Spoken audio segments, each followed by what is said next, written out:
You're listening to an Airwave Media Podcast. There is only one road in, and that's the Bay Road. So they knew which way they were going. And again, everybody knew what the destination was. It was Concord. It was those supplies. As I said, Samuel Prescott had alarmed the towns around here, and they set off immediately. So they're gathering in Concord on the Concord Common, which is the usual place of parade for the militia. That's where they would train. So they're gathering there about 3 o'clock in the morning.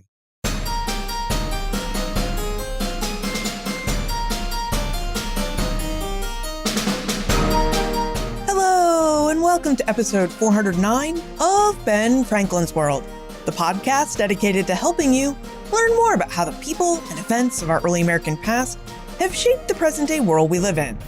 And I'm your host, Liz Covart. April 19, 2025 marked the 250th anniversary of the battles of Lexington and Concord, that moment that turned the American Revolution from a protest to a war. But what do we really know about that fateful day? How did the people of Concord prepare for what they faced in April 1775? David Wood, the longtime curator at the Concord Museum and author of the book Eyewitness to Revolution, The American Revolution in the Concord Museum, joins us to explore answers to those questions. During our exploration, David reveals how the people of Concord prepared quietly and carefully for war months before April 1775. Why the British Army marched on Concord on April 19, 1775, and the resistance it met with at Lexington and Concord, and the significance of the material culture, like a lantern from the Old North Church, preserved in the Concord Museum's vast April 19 collection. But first, 250th anniversaries of the American Revolution and its war for independence are now coming quickly, beginning with these, the battles of Lexington and Concord in April 2025, and continuing through the anniversary of the Franco-American victory at Yorktown in October 2031. Now, as you know, the Ben Franklin's World team and I have been covering these 250th anniversary events since 2015, and we're committed to continuing that work. While we won't be able to cover every single anniversary, we will do our best to highlight the significant moments and some of the smaller ones while we continue to explore the full breadth and complexity of early American history. Because the American Revolution didn't happen in a vacuum. There is so much more in early America than just 1776. And I say this as a scholar with a research expertise and an absolute love for the American Revolution. So be sure you follow Ben Franklin's World wherever you get your podcasts so you don't miss an episode or a major 250th anniversary. All right, are you ready to explore the battles of Lexington and Concord? Let's go meet our expert guide.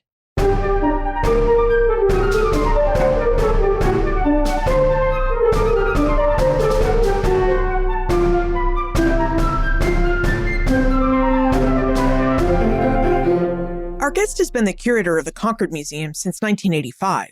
Since then, he's developed a deep knowledge of the museum's collections, Concord history, and interpretive methods. He has overseen the development of 40 temporary exhibitions and the museum's NEH-funded permanent exhibition, Why Concord? He is the author of numerous scholarly articles and publications, including Eyewitness to Revolution, The American Revolution in the Concord Museum, a book that parallels the museum's April 19, 1775 galleries. Welcome to Ben Franklin's World, David Wood. Thank you. So, David, would you tell us about the Concord Museum and about the different objects you pulled from its collections to include in your book, Eyewitness to Revolution? Sure. The Concord Museum is, I think, reasonably viewed as a project of the mid-19th century. There was an individual collector in Concord named Cummings Davis who began assembling the material culture of Concord, this in a period before material culture was a defined phrase, but Davis was good at it, even though Davis's education and means were limited, but the collection was extraordinary, including some 2,000 objects or so by 1886, when the Concord Antiquarian Society was formed around the collection, which isn't always the way it goes. Like Colonial Williamsburg was formed around an idea before it was formed around the town itself. But included among Davis's interests, of course, was the Revolution. And in pretty short order, people recognized Cummings Davis as the place to deposit these materials. Davis was interested in things with histories. If it didn't have a history, it wasn't of interest. He's not an aesthetic collector. Davis collected history. So that's the basis for the book, or one of them. And there was another collector, Russell Cattell, who was here in the 30s, who was especially interested in documents and assembled some wonderful things there that are also included in the book. And then also it's the families who retained these objects for 5, 6 generations, and then they came to the museum. Yeah, I have to admit that I was a bit surprised when I read your book, Eyewitness to Revolution, to find just how deep and expansive the Concord Museum's collections are. And they're deep and expansive not just from a local history museum, and we tend to think of local history museums as having small collections, but they're just really deep and expansive on the American Revolution. There's so many objects, documents, paintings, and other material culture related to the Revolution. It's that focus, I think. Getting into the book, as you mentioned, it parallels our April 19th galleries, which use the collection to narrate the story of what happened on the day. So I just feel, well, how hard could that be? I'll just do that. But the collection's so good that it almost leaves no stone unturned. So it was great fun. Well, let's dig into the Concord Museum's April 19th, 1775 galleries. First, let's situate Concord on our mental maps of Massachusetts. David, if we're picturing a map of Massachusetts, where should we place Concord? Due west of Boston, half a day's ride, so 19 miles inland from Boston, and pretty much due west. And what did Concord look like by 1775? How should we picture the town of Concord during the Revolutionary era? Well, I think one of the salient points about the landscape was there were no trees. It was agricultural, and really all the trees had been removed for building materials and also to clear agricultural fields. So that's a big difference between then and now. It was a town of about 1,200, 1,300 people in the period we're talking about, stable at that number. It was mostly agricultural, but it's also the half-shire town for Middlesex County. So the courts met here twice a year, and that meant an influx of 400 or 500 people sometimes from around the county. There were lawyers in town as well as farmers. And I imagine that Concord must have been founded on that New England town model where you have a town center with your church and tradespeople, and then the farms that you're talking about where Concord was devoid of trees, that's really in the outlying areas. Those farm fields are surrounding the town. It is nucleated in that way, in that the meeting house and the townhouse are in the center of town. And there were about 100 farms of 60 acres each. Now, for us to understand the battles of Lexington and Concord, we should begin with the creation of the Massachusetts Provincial Congress in October 1774. David, what was the Massachusetts Provincial Congress and how was it established? It's a response to the laws that Parliament passed in response to the destruction of the tea in Boston Harbor in 1773. The response was harsh. The first act was to close the Port of Boston. Obviously, the Port of Boston is unsafe. If the tea is going to be destroyed, we can't ship anything in or out of Boston. So Boston's closed. That means Boston's out of work. There was also a new governance structure. There's now a military governor. This is Thomas Gage, who's the overall commander of troops in North America, had been stationed in New York, now is stationed in Boston, and is both military leader and governor. And then there were other changes in the council, the upper house of the Massachusetts legislature. It's now not elected by the lower house, which is popularly elected. So all these are viewed in an ill light. And when Thomas Gage called for the elections of another lower house, elections of the House of Representatives, and at that moment, there's a series of county conventions. This is a continuance of what began with the Stamp Act. Almost immediately, the people involved in protesting the actions of Parliament began forming what Parliament called unwarrantable combinations. So these county conventions are an extension of that, and the county conventions called for a provincial Congress. There had already been calls for a continental Congress. That began to meet in Philadelphia in September. In October, when Governor Gage called for these new elections and then said, never mind, you don't have to show up. These county conventions and the things that they're proposing and the instructions that towns are giving to their representatives makes it clear that this is not going to work out. Don't show up.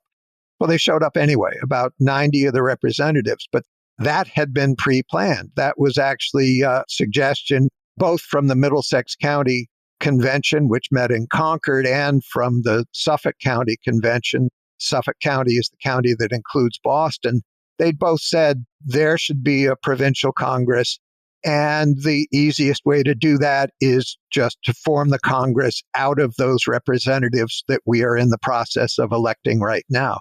So when these 90 representatives are up there in Salem and the governor doesn't show, they waited 2 days and resolved themselves into a provincial Congress.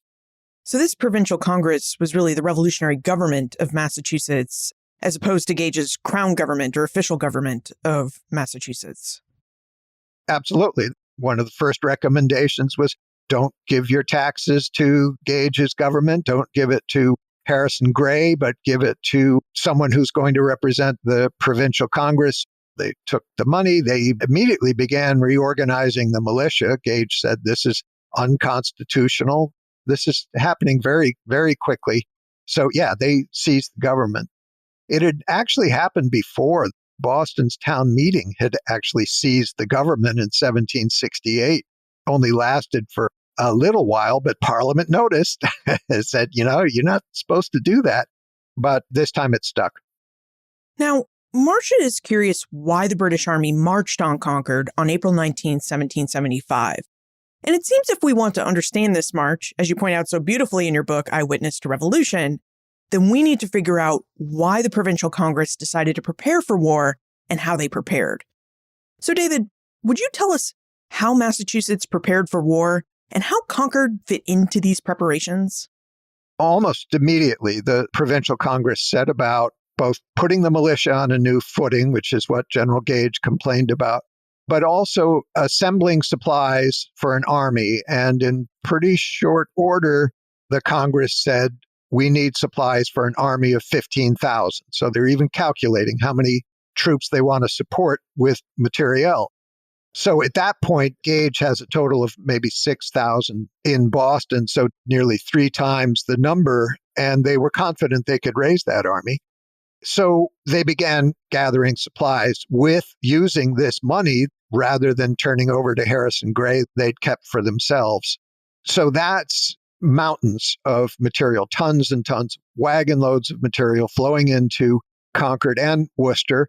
Those were the 2 major depots for these supplies, and it includes everything. It's provisions like barrels of beef, barrels of pork, barrels of rice, but it's also tents, musket balls, it's cannonballs, entrenching tools, spoons, trenchers, barrels and barrels of these things. And they were all over town. This was something that Colonel James Barrett was largely responsible for with another man named Haywood.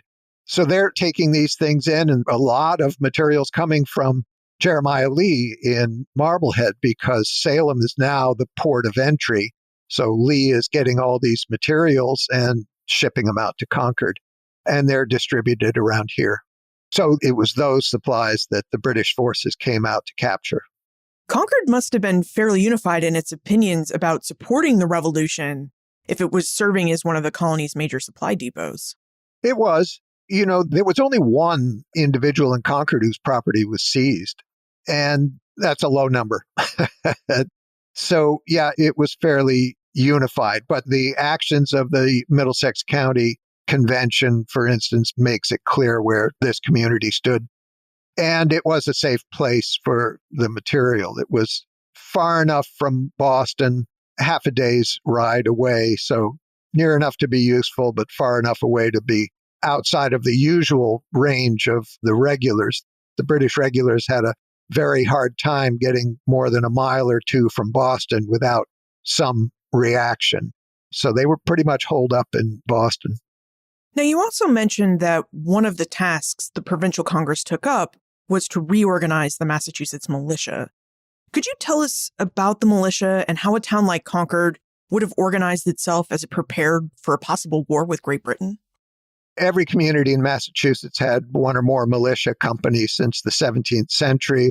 So that's every male in town between 16 and 60 is part of the militia, and you train once a year, usually in September. The Provincial Congress called for 1/4 of the militia to be minute companies, and that means they would respond at a minute's notice. It was a provision that had been made earlier, had been made in the 17th century on at least one occasion, but here again, it involved a quota of the militia. A quarter of them were meant to be minute companies, and those folks are training 2 and 3 times a week, and they're paid by the town. They get a special pay rate to do that. So they're preparing themselves to be professional soldiers beginning in 1774. Now, before the battles of Lexington and Concord on April 19, 1775, the royal governor of Massachusetts, General Thomas Gage, received intelligence that the Provincial Congress was amassing supplies at Concord. David, where did Gage get his intelligence from, and how did he use this information? In a way, Gage gets information like that everywhere. There really was no need for spies. Gage had a few, but you can't hide the kind of activity that they're undertaking. You know, these wagon loads of supplies coming from Marblehead to Concord. Everybody along the way noticed these are just tiny little towns. Everybody notices what's going on. So there's that. And that's all across the state. One of the items in our collection is a receipt for 33 cartridge boxes coming from Western Massachusetts. That's Oliver Partridge, who is turning over 33 cartridge boxes. And Oliver Partridge is sympathetic to the government and probably is not going to keep quiet about this transaction, which is amenable enough. It's here's a receipt and everything like that. But they took them from Partridge, and Partridge's governmental leanings were well known. So that kind of source, that kind of information would get back to Gage within a few days. And I'm sure that was flowing in from all quarters. But Gage also had the advantage of a paid informant in the highest echelons of the Provincial Congress. That's Benjamin Church, who sits on the Committee of Supplies, Committee of Safety. So the Committee of Supplies is the committee which is chaired by John Hancock sometimes. That's the committee that's gathering these supplies for an army of 15,000. So now that we understand why the first battle of the American Revolution took place at Concord, let's talk about the midnight ride of Paul Revere. So David, I was surprised to learn in your book, Eyewitness to Revolution, that the Concord Museum has in its collections one of the famous lanterns that hung from the Old North Church's belfry arch on the night of April 18, 1775. Would you tell us about this lantern and also tell us the story of Paul Revere's famous ride? Sure. I mentioned Cummings Davis, the collector. This is something that Davis acquired from the grandson of a Captain Brown who bought it from the sexton of North Church in 1782. So while the war is still going on, this Captain Brown bought the lantern. And as I said, it's Brown's grandson who turned it over to Cummings Davis in 1853 or 1854. So it's a venerable piece of the collection here. So that signal was actually a backup. Paul Revere is riding alarm for the Provincial Congress professionally and was very much trusted to do this work for the Provincial Congress. It's Revere who carries the news of the destruction of the tea in Boston Harbor. It's Revere who takes that news to Philadelphia. With this raid coming up, and everybody knew it was going to happen, Gage was ordered to repeatedly go and capture those stores. And everybody knew the stores they really weren't doing a very good job of hiding what they were up to, printing things in the newspaper that they probably shouldn't have. So everybody knew this stuff was here, and everybody knew that they had to come out and make an attempt to take it. Gage was reluctant to do that because there weren't that many troops in Boston, and there were 40,000 militia-age men within a day's ride of Boston. That is something to conjure with, and Gage was aware of that and kept trying to delay, but was finally just flat out ordered, do it now. So everybody knows this is going to happen. Revere is a very trusted source and knows that when it happens, it's going to be my job to spread the alarm. Great. So Joseph Warren, the weekend before the 18th, Warren sent Revere out to Lexington with a message to Hancock and Adams, who were staying in Lexington, to be out of Boston at the home of a relative of John Hancock. There were even orders, not on the day, but there had been orders to capture Hancock and Adams and send them back to England for trial. This is one of the provisions of the Justice Act that Parliament had made, that they could be sent back to England for trial, and that would not have worked out well. So they're in Lexington. Revere goes out with this message. On the way back, Revere stopped in Charlestown and arranged a signal with a captain of the militia in Charlestown that when they come, it's no longer a matter of if, but when they come, there are only two ways out of Boston. Boston is a peninsula, and actually in a neap tide and a storm, Boston's an island, because the Roxbury Neck is just this skinny little thing. So that's one way out, is Roxbury Neck. That's by land. And the other way is across the Charles River. That's by sea. The Charles there is tidal estuary. So Revere knows it's going to be quite a task to get out of town. There's a fortress at Roxbury Neck. This is something that Provincial Congress had been complaining about since the first day it formed, that there's a fortress, not just keeping people out, but keeping people in. So that's one route. The other route means you have to row under the 70 guns of the HMS Somerset in a nearly full moon. So Revere wanted to back up. That's this signal, that if they come out, the signal will briefly be flashed from the belfry there. And that's how dark Boston was in those days, that just the light of two candles, you could see it from Charlestown. And the signal worked, but also really against all odds, Revere got across the Charles River. Now, Paul Revere wasn't the only person to make the ride that night. He was met by William Dawes and Samuel Prescott, who also made the ride to sound the alarm that the British regulars were marching inland towards Concord. And I know this story is often told with Paul Revere and Dawes and Prescott screaming, "The British are coming!" But we have to remember that everyone was British at this time, so they would have said, "The redcoats are coming, the regulars are coming," or the derogatory, "The lobsterbacks are coming." But David, once all of these towns received word that the regulars were on their march, how did they prepare for their arrival? And we should say that these towns are receiving this news in the wee hours of April 19. They were already prepared, and the evidence is unequivocal. There was no preparation. The alarm comes, they set out. No delay. Absolutely no delay. William Dawes was also asked by Joseph Warren to take the message to Lexington. Warren had a backup. Revere, you go that way. Dawes, you go that way. And they both worked. Again, Dawes talked his way through the fortress. Don't know how. Then they met Samuel Prescott in Lexington, and Revere was captured. Dawes and Prescott got away. Prescott went west and kept spreading the alarm. But the alarm was also spreading by that lantern signal. The way that this alarm spread, and it was laid out in the Suffolk Resolves in September of 1774, basically said, if something happens, the selectmen or the committee of correspondence will send a message to the next town, wherever this happens, but let's say it's Boston. You send a written message to the selectmen or the committee of correspondence in the next town, and then they send out more riders with this written message. So that's the way this thing is spreading. It's spreading radially out of Boston since 10 o'clock at night, and it's spreading at about 7 miles an hour. So these towns are getting the alarm. They, as often as not, start ringing the church bell, and there are also alarm guns being fired from the towns. So that's the regulars, when they did set off, they're hearing these church bells and these alarm guns from the very beginning. So it's clear up, jigs up. But as I said, as that alarm got there, the troops set off. So the alarm got to Concord between 2 and 3 o'clock in the morning. At that point, the 700 British regulars, that was the first column that set out, they were still stuck in the mud at Lechmere. They got across, but then they waited. It was hurry up and wait. So Concord's got the alarm. Lexington got the alarm, Bedford got the alarm, Acton got the alarm, all about 2, 3 o'clock in the morning. And their minute and militia companies set off for Concord immediately. They know that Concord is where the regulars are going because that's where the supplies are. They set out immediately.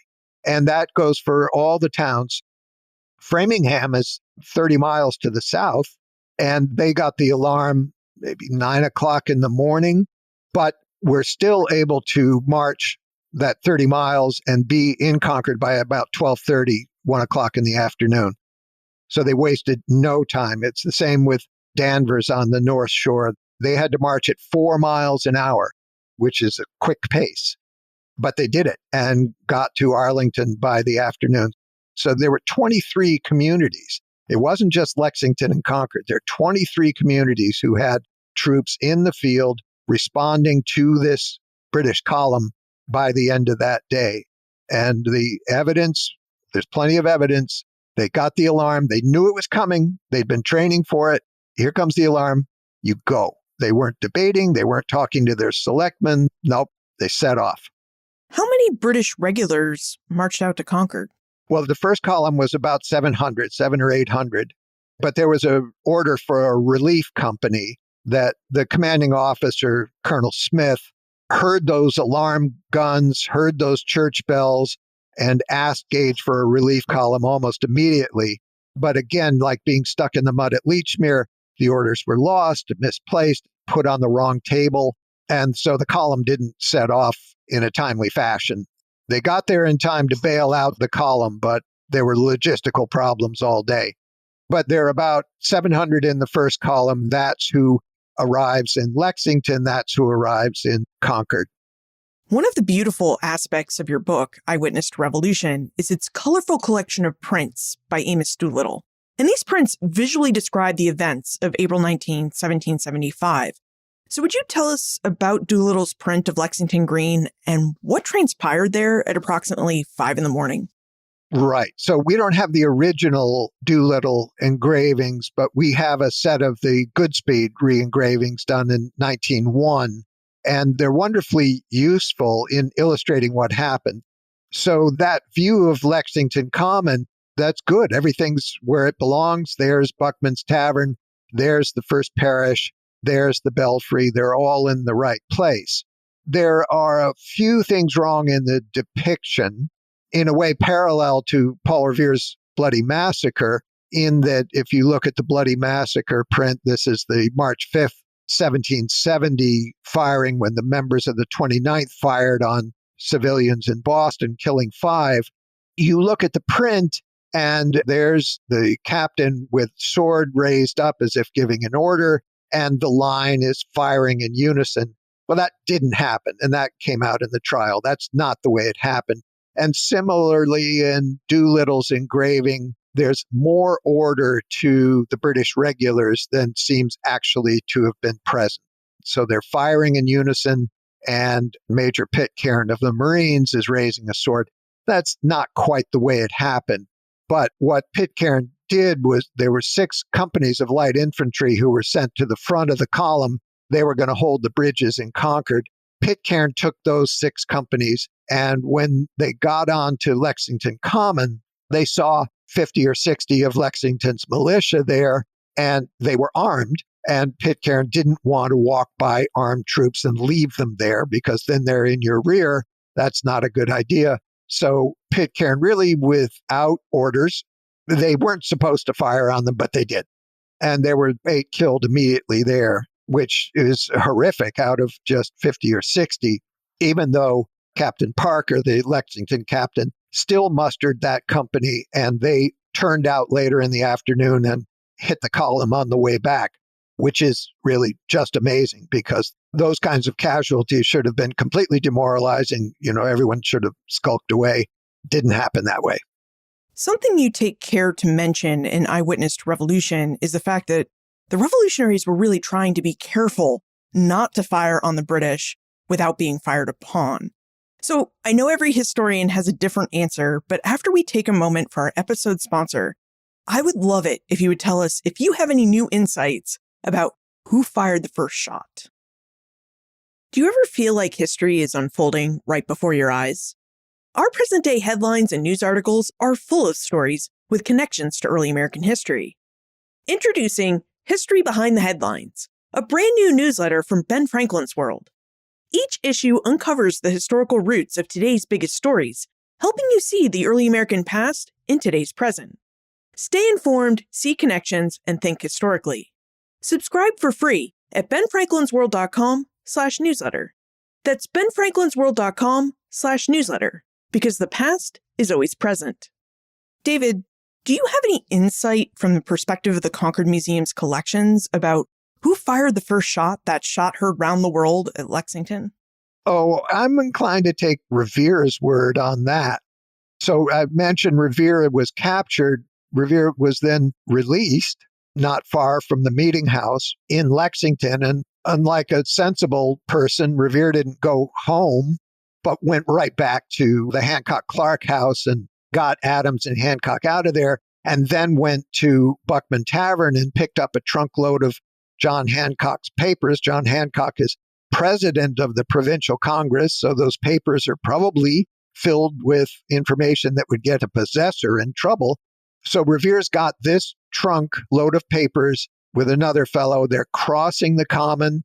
I had to go through our men, Revere says, so they went right through the column of militia. And Revere says he was about half a musket shot away when he heard a shot, turned around, saw powder, saw smoke in front of the column of regulars, and thought it was a pistol shot. So a pistol would have been carried by an officer. So that's Revere's account. As Lexington recovered from this skirmish, the British regulars continued to march. What was Concord doing to prepare for the regulars' arrival? Can you describe how the Revolutionaries thought the British would enter town? Was there just one road, or were there many roads into Concord? And what did they do to prepare for the arrival of the regulars?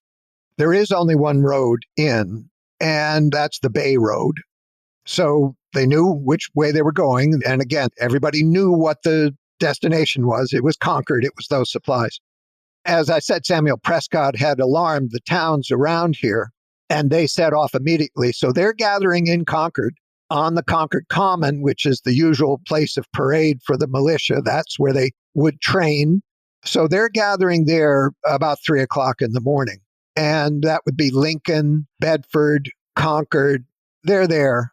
And a number of them go out the Bay Road to meet the column. So they know the column's on the way. They go out to meet them. Sensibly, when they see this column of 800, and there might have been 200 provincials or fewer, they turn around.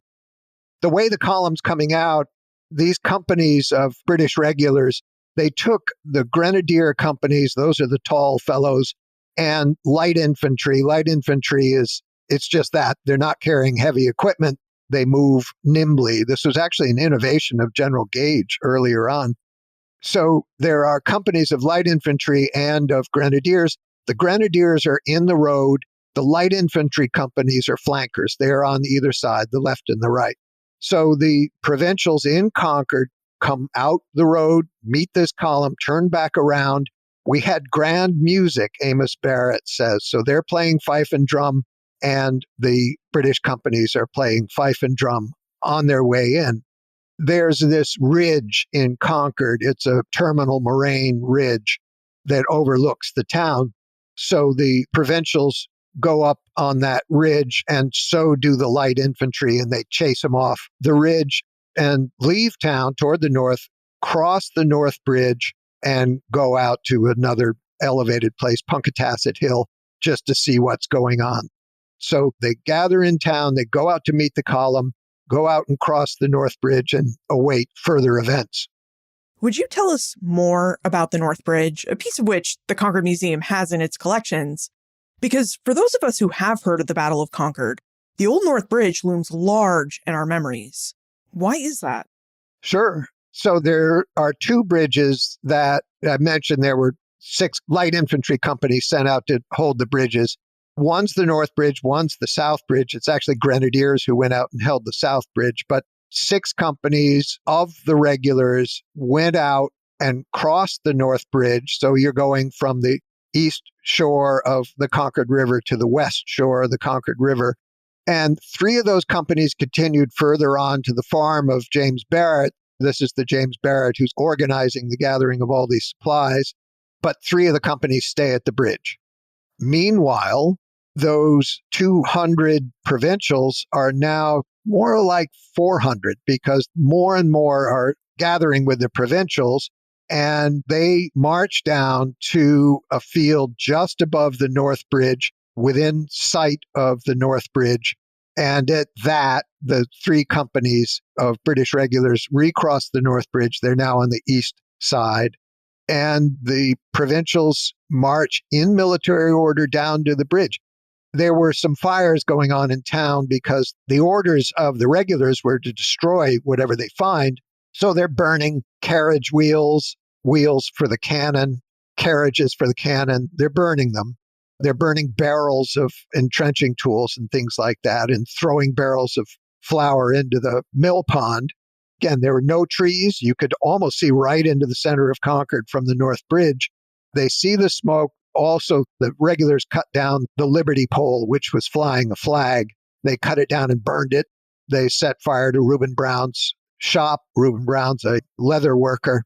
So there's smoke from these fires rising, and the officers in charge of the provincial forces decide, we're going to go back to Concord. We're not going to let them burn the town down. We're going to go back to Concord. So they march down in military order to the North Bridge. And again, it comes back to that don't fire first.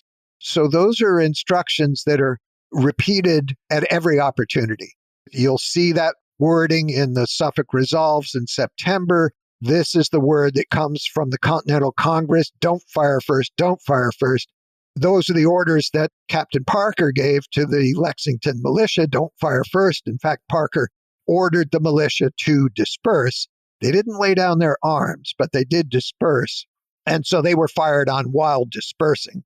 This is across the board. Don't fire first. It was necessary to have the British Constitution on your side. And people heard that. So the provincials marched down in military order to the North Bridge. The companies of regulars fire 3 warning shots into the river.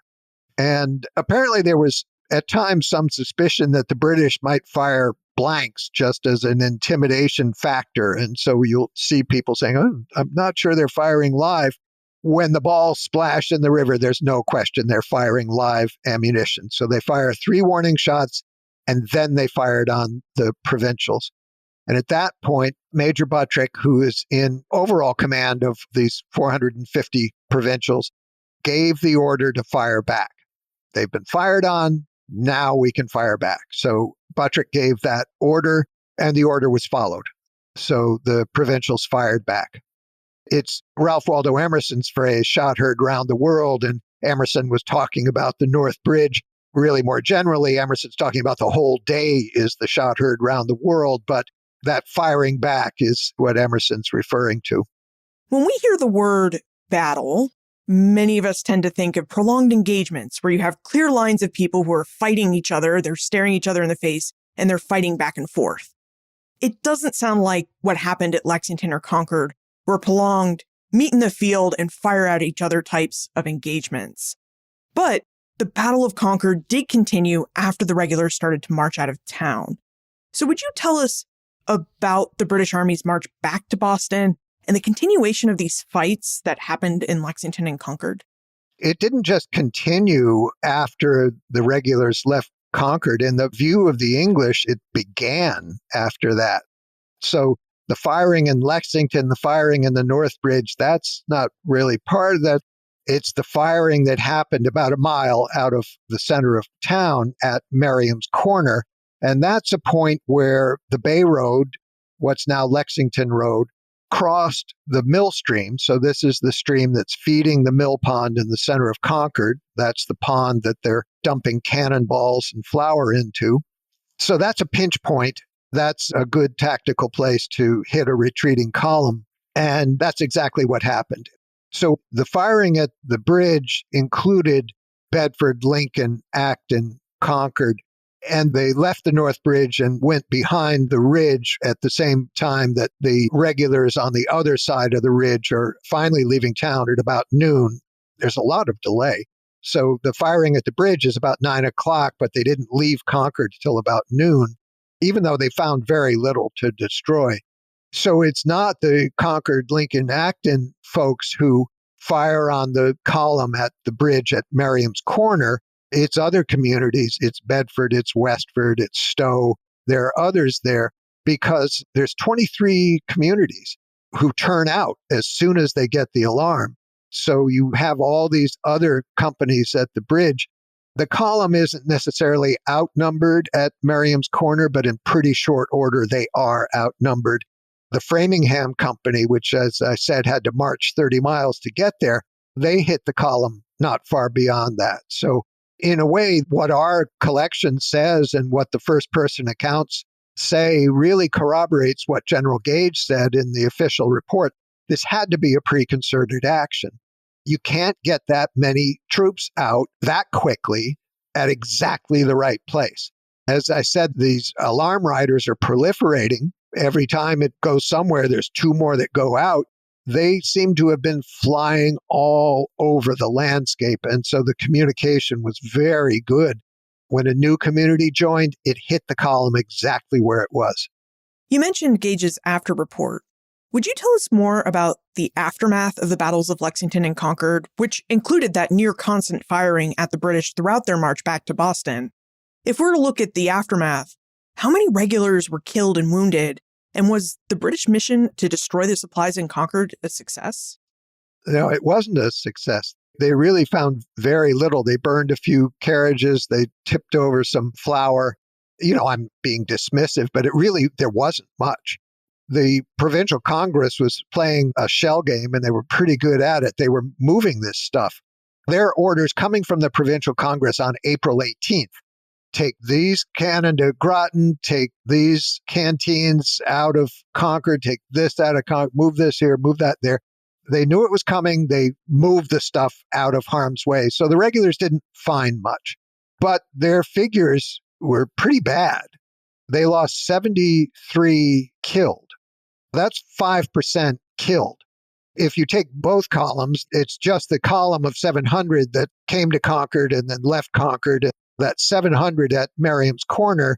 And then there's another 700 or 800 in the relief column that did finally meet them in Lexington. General Percy's column with 2 cannon did meet the column returning to Boston. They met them in Lexington, gave them a little relief there. So if you say that's 1,600, you're still losing 73 killed. That's 5%.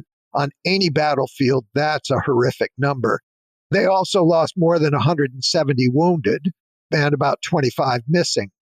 From the provincials, they lost 49 killed and 41 wounded. And that's a suspicious number. The British had more than twice as many wounded as killed. The provincials had fewer wounded than killed. And that was suspicious to people at the time. It's still suspicious to historians. The British regulars were killing the wounded. So that is a fairly damning set of figures. Yeah, when I worked for the National Park Service and developed my interpretive programs for Bunker Hill, I was amazed at how little record keeping there was in that period when it came to documenting troop numbers. Now, I am curious about how the news of the battles of Lexington and Concord spread, because when I was working at Bunker Hill, we like to tell this story about how after those battles, about 25,000 people came from all over New England to amass at Cambridge and Roxbury, which began the siege of Boston because, as you mentioned, Boston was a peninsula in 1775, and the Revolutionaries' presence kept the British stranded in Boston. So would you tell us what the Concord Museum's collections of contemporary reports about Lexington and Concord have to say about how people throughout New England and throughout the British American colonies learned and read about the news of Lexington and Concord? Well, the word spread by that initial alarm. By the end of the day, there were at least 5,000 provincials around that column that's returning to Boston. And 2 or 3 days later, the estimate is 15 or 20,000. So on the day, it's the communities that are a half day's ride from the column, and that's 23 of them. But the next day, a couple days later, for instance, you get the Stockbridge Band from Stockbridge, Massachusetts. The provincial Congress actually raised the army on April 8th, 11 days before the firing began. The provincial Congress said, we're going to raise the army. And they told Connecticut that, they told New Hampshire that, they told the Stockbridge Band that in Stockbridge, and they set off as soon as the alarm got to Stockbridge. So they marched all the way across Massachusetts, and they're in Cambridge 2 days later. Troops from Connecticut came up. They're outside of town in just a couple of days. New Hampshire's there. So the alarm, again, because everybody knew it was coming, as soon as they got the alarm, they knew exactly what it meant. And they turned out. But the news, the kind of written report of the news rather than the oral report, that spread remarkably quickly as well. So the provincial Congress ordered on April 23rd that depositions be taken from everybody who was there. And these were gathered up and handed over to Richard Darby of Salem, who was a great sailor and had a fast ship. And it takes 30 to 50 days to cross the Atlantic. Darby did it in, I think, 28 days or something like that. I mean, really quick. So that the provincial reports of what happened got there a month before General Gage's official report got there. So that news is in the London papers before the end of April. So that's another way that this news spread.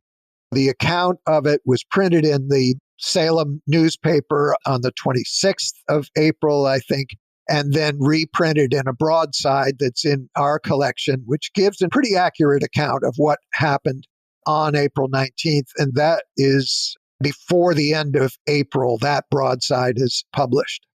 David, what do you think the legacies of the battles of Lexington and Concord are? And how do you think the collections of the Concord Museum help further those legacies and preserve them for future generations? Well, the firing that started at Lexington didn't end until Yorktown. So this really was the moment. This was the real thing. And my aim for Eyewitness to Revolution was to get the objects in our collection to tell their stories, to tell the story they had to tell. And what I found was that this was a story of extreme preparedness, just earlier and earlier and earlier. You just keep backing the date up. When were they completely committed? September of 1774.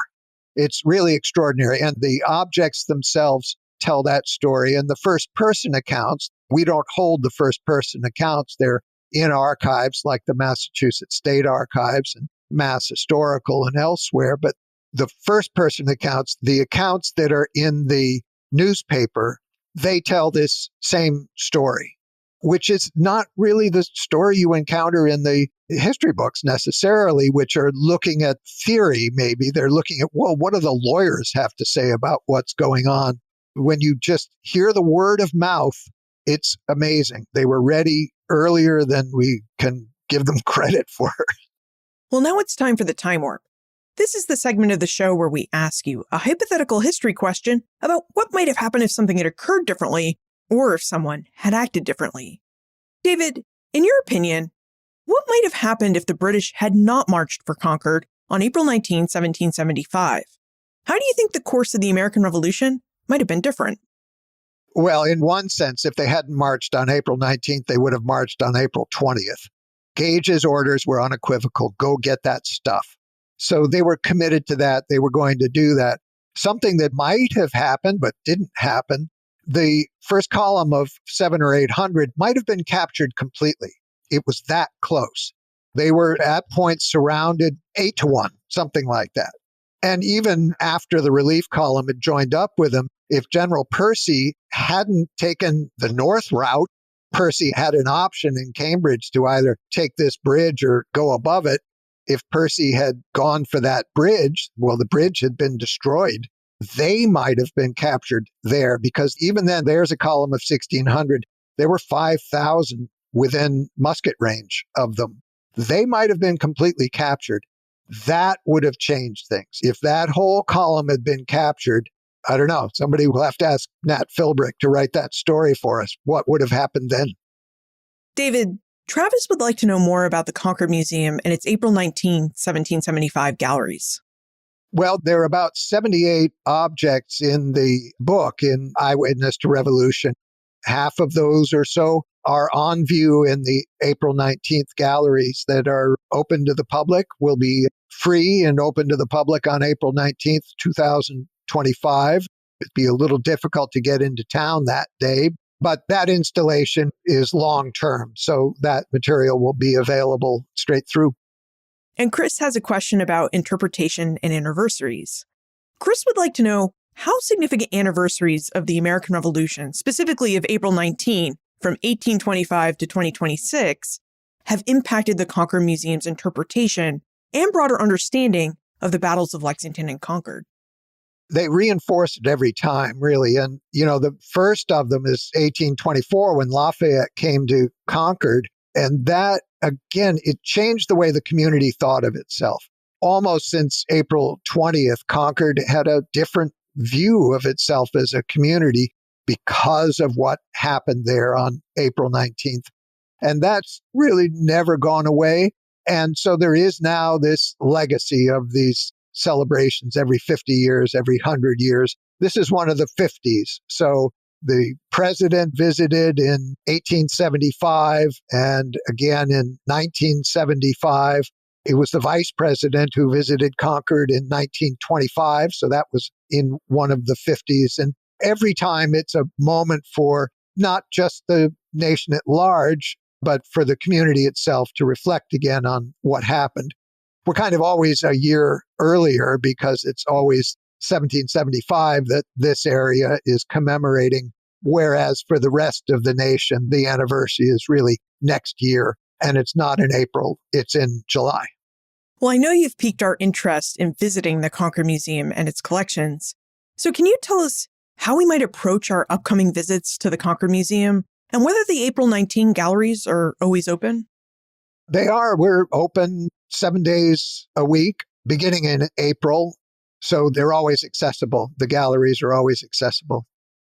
And if we have more questions about the battles of Lexington and Concord or the Concord Museum, where's the best place for us to get into contact with you or one of your Concord Museum colleagues? Our website is concordmuseum.org, and an inquiry to that will get a response. Wonderful. Well, David Wood, thank you for introducing us to the Concord Museum and its amazing April 19, 1775 collections, and for taking us through the battles of Lexington and Concord. Happy 250th. You're welcome. It's been my pleasure. The battles of Lexington and Concord marked a turning point, not just in colonial resistance, but in the making of a new nation. As David noted, the battles of Lexington and Concord weren't spontaneous uprisings. They were the result of months of preparation, coordination, and deep commitment to the Revolutionaries' cause.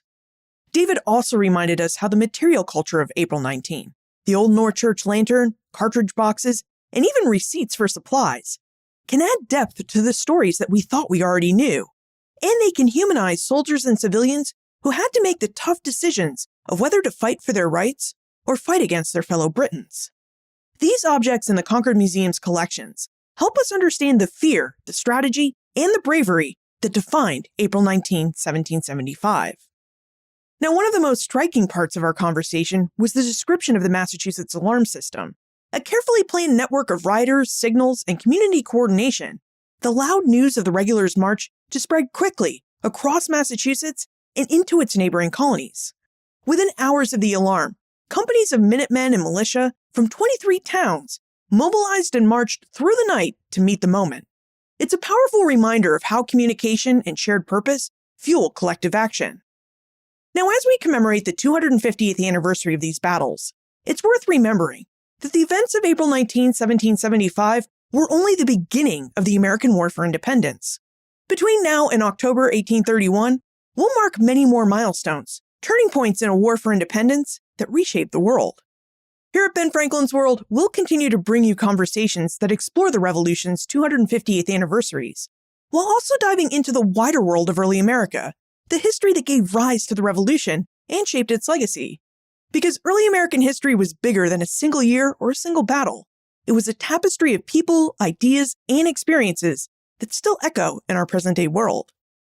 Look for more information about David, the Concord Museum, and David's book, Eyewitness to Revolution, plus notes, links, and a transcript for everything we talked about today, all on the show notes page.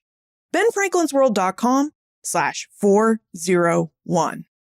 Friends tell friends about their favorite podcasts. So if you enjoy Ben Franklin's World, please tell your friends and family about it. Production assistance for this podcast comes from Joseph Edelman, Karen Wolf, and Morgan McCullough. Breakmaster Cylinder composed our custom theme music. This podcast is part of the Airwave Media Podcast Network. To discover and listen to their other podcasts, visit airwavemedia.com. Finally, is there a historical object or place that has helped you see the American Revolution in a new light? Let me know. Liz@benfranklinsworld.com.